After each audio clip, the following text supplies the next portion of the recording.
Donald Trump just wrapped up a disastrous press conference with Israeli Prime Minister Benjamin Netanyahu in the Oval Office. Donald Trump was slurring his words. Again, he looked very unwell and sickly, and they both refused to take questions from the press, and then Donald Trump rushed out of the room. Let me just show you what went down. So here, Donald Trump struggles to say the name Abraham and says, Abraham. I like to call it that.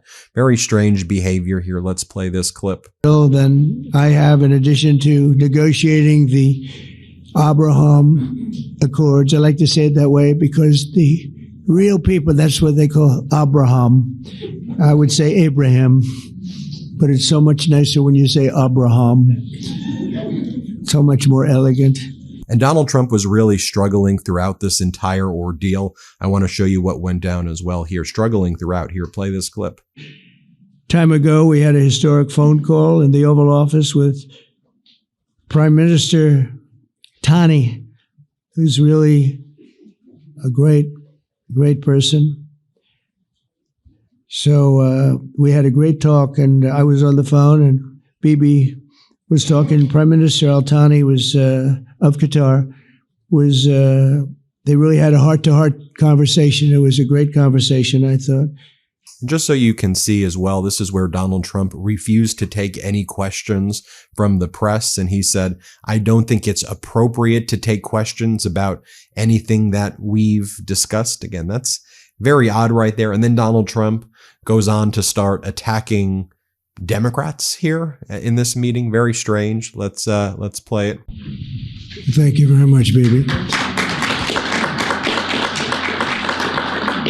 So I think while we wait for these documents to be signed and get everybody in line, I think it maybe is not really appropriate to take questions. I'm meeting with, as you know, a couple of Democrats in a little while about the country, about keeping our country open. They're going to have to do some things because their ideas are not very good ones. They're very bad for our country. So we'll see how that works out.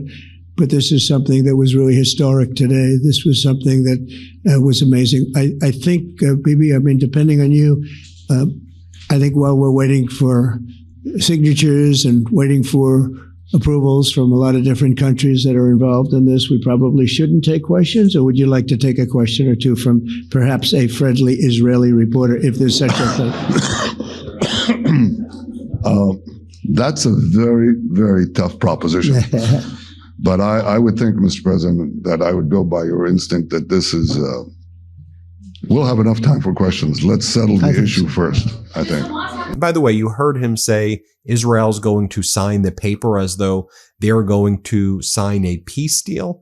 Usually there's another side that signs a deal. It usually requires two parties, at least, in order to do a deal, but that didn't take place here at all. Notably as well, after this meeting, Hamas official had said the group didn't even receive a written Gaza peace plan at all, and they didn't know what Donald Trump was even talking about during that press conference. But Donald Trump says that the plan involves him being the leader. I've heard it referred to as having technocrats run it, but Trump says there will be a peace board that he will be the leader of, and he refers to himself as Donald J. Trump will lead this initiative. Here, play this clip. To ensure the success of this effort, my plan calls for the creation of a new international oversight body, the Board of Peace, we call it, the Board of Peace, sort of a beautiful name, the Board of Peace, which will be headed, not at my request, believe me, I'm very busy, but we have to make sure this works. The leaders of the Arab world and Israel and everybody involved asked me to do this, so it would be headed by a gentleman known as President Donald J. Trump of the United States. That's what I want, is some extra work to do, but it's so important that I'm willing to do it, and we'll do it right, and we're going to put leaders from other countries on, and leaders that are very distinguished leaders. And we'll have a board, and one of the people that wants to be on the board is the UK former Prime Minister, Tony Blair, good man, very good man, and some others. and they'll be named over the next few days. And it'll be quite the board. Working, everybody wants to be on it now. I don't know if that had anything to do. They named me and everybody else wanted to be on it. I guess they figure, well, he's a soft touch. He'll be easy to deal with. Working with the... We're calling that the Board of Peace while you've renamed the Department of Defense. Unlawfully, you renamed it the Department of War. Then Donald Trump says that Israel has my full backing to finish the job. Here, play this clip. Study back. If you're a scholar, you would say thousands of years. Israel would have my full backing to finish the job of destroying the threat of Hamas. But I hope that we're going to have a deal for peace. And if Hamas rejects the deal, which is always possible, they're the only one left. Everyone else has accepted it. But I have a feeling that we're going to have a positive answer. But if not, as you know, Bibi, you'd have our full backing to do what you would have to do. Donald Trump then thanks Qatar, and he says that he will be the head of public relations for Qatar. Let's play it. And I want to thank the Prime Minister. It was fantastic. We agreed to launch a formal trilateral mechanism between Israel, Qatar, and the United States to begin a dialogue to enhance mutual security, correct misperceptions, and avoid future misgivings. And I want to thank Qatar, its leadership, and the Emir. He's a fantastic person. I think, I'm going to be his public relations man because I know him differently than a lot of people know him. But he wants peace. He wants to see peace. And his people, and they really acknowledge the critical role that they've played as mediator. Trump then says there's never been a president better for Israel than him. I would actually argue he's probably the worst for Israel, in my opinion, based on the public opinion towards Israel at this particular moment in time. But play this clip. We had big, strong talk. Nobody's been better to Israel. No president's been better to Israel than Donald Trump. But we had a long, strong talk, Bibi and I, and he understands it's time. It's time. History has shown. And the people of Israel want it. And the people of the Middle East want it. The people of enemies of Israel want it. But they don't have really too many enemies right now. And you know what? Many countries have gained great respect for Israel, for the way they fight, for the job they do, including me. I had respect anyway, but they gained respect. Then Donald Trump just kind of rambles, and he says that in many cases, I speak to great men who are world leaders, some women, but mostly men. Here, play this clip. I can't say in all cases, but I will tell you in many cases, they're great men and some great women too. They tend to be mostly men, however, I will say that. And just how embarrassing is this whole thing to see international meetings of this caliber handled like this. Then Donald Trump says how much people love him in Israel. He goes, I noticed they have large crowds in Israel all of the time, and that my name is up there all of the time. I do want to note before playing you this clip, though, that there are hundreds of thousands of people on a fairly frequent basis in Tel Aviv and other cities who protest Netanyahu. But anyway, play this clip. Usually mentions October 7th, and I understand that. Most people do. And I understand and respect his position on many things, but what he's doing today is so good for Israel. I noticed that they have large crowds gathering in Israel all the time, and they have my name up. They like me for whatever reason, Bibi, I don't know, but they do like me. But they say two things. Please get the hostages back and please end the war. They've had it. It's had it. So I think it's a very popular thing you do because he's a warrior. He doesn't know about getting back to a normal way of life, but he is a warrior, and Israel's lucky to have him. But now the people want to get back to peace. They want to get back to normalization in a true sense. Several countries. Donald Trump then starts to whine about his speech before the United Nations from last week, and he talks about how he was sabotaged by the escalator and by the teleprompter. It's just him whining. Let's play it. I recognize Israeli sovereignty over the Golan Heights, and I cut taxpayer funding to the corrupt United Nations Relief and Works Agency. And United Nations was interesting because As you know, a few days ago, they introduced me, ladies and gentlemen, the President of the United States. I'm looking at my teleprompter, and the thing was dead, stone cold, dead. The thing's up here. I have a long, beautiful speech to make. I'm back 30 feet back, and I'm saying, they're introducing me. There's nothing on my teleprompter. So, but I made a speech. I actually got good marks. You think Biden could have done that? I don't think so. I don't think he could have done that. I don't think too many people could have done it. But actually, it was actually more of a speech from my heart, if you want to know the truth. I think it was maybe better in certain ways because it was from the heart. It has to be from the heart. Otherwise, you're in big trouble. If you don't get away from this green scam, your country is going to fail. And I'm really good at predicting things, you know? Listen, as you know, we've been tracking climate updates in our reports, and we can't just let Trump's lies at the United Nations go unchecked. So let's break this down quickly, and then we'll get back to today's news. In his UN speech, Trump rattled off lie after lie after lie about climate change and clean energy to distract from the energy crisis that he has created here at home.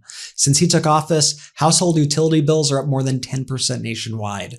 His vendetta against clean energy has already canceled or delayed over 80,000 energy jobs and blocked the cleanest, cheapest power sources from reaching our grid at a time when demand is higher than ever. And then he claimed that China refuses to use wind power. That's just flat out false. It's a lie. China is actually the world leader in wind power. And by attacking clean energy, Trump is simply ceding the future of this industry to China and to others. The bottom line is that Trump's reckless policies are driving up costs, killing jobs, and even putting families' lives at risk, while oil and gas CEOs get every single thing on their wish lists. That's the reality of Trump's so-called energy policy, and it's the perfect example of Trump putting America last.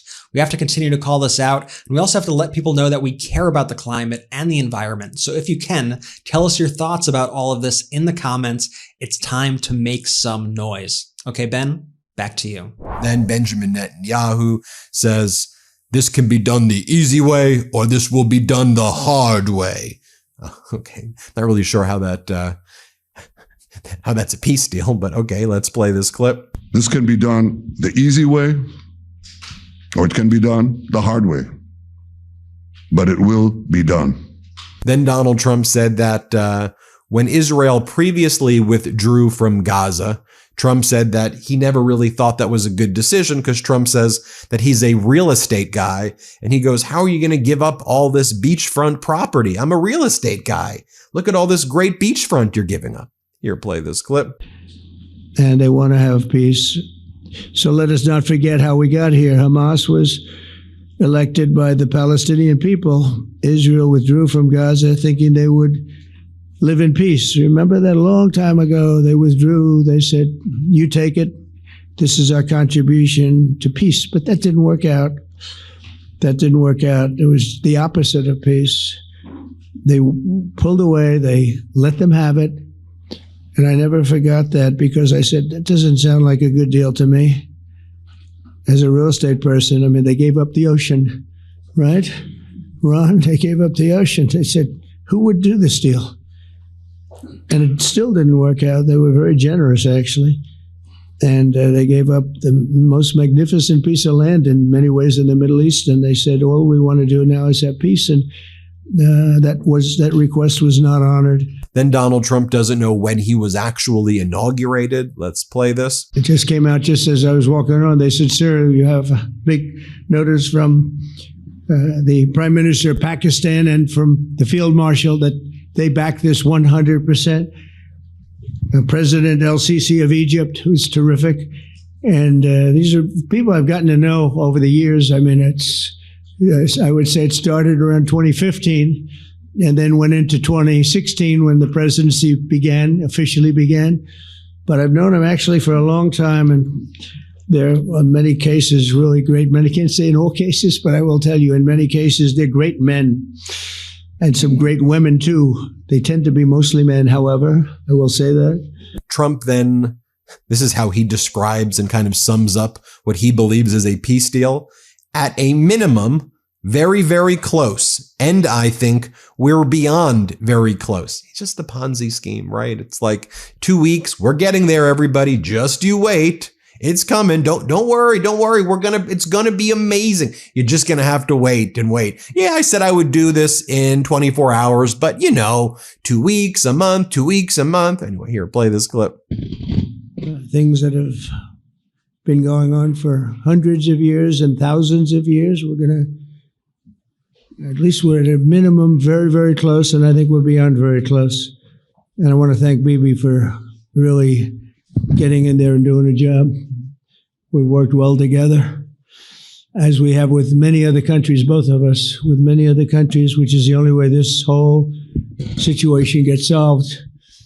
And I'm not just talking about Gaza. Gaza is one thing, but we're talking about much beyond Gaza. The whole deal, everything getting solved. It's called peace in the Middle East.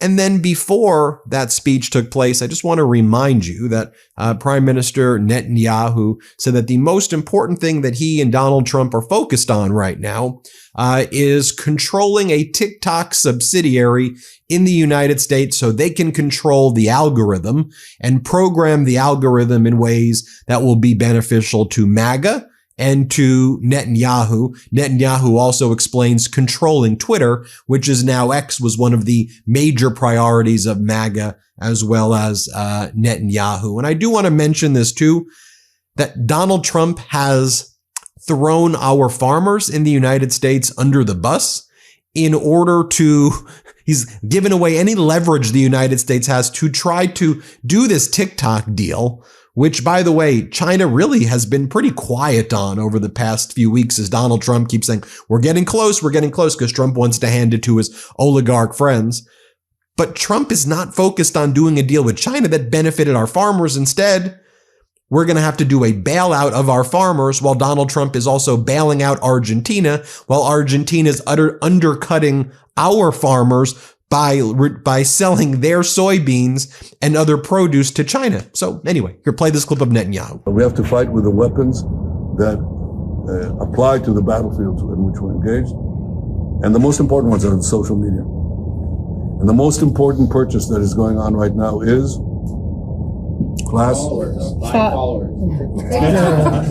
TikTok. Number one. And I hope it goes through because it can be consequential. And the other one, what's the other one that's most important? X. That's very good. And, so we have to talk to Elon. He's not an enemy. He's a friend. We should talk to him. Now, if we can get those two things, we get a lot. And I could go on other things, but that's not the point right now.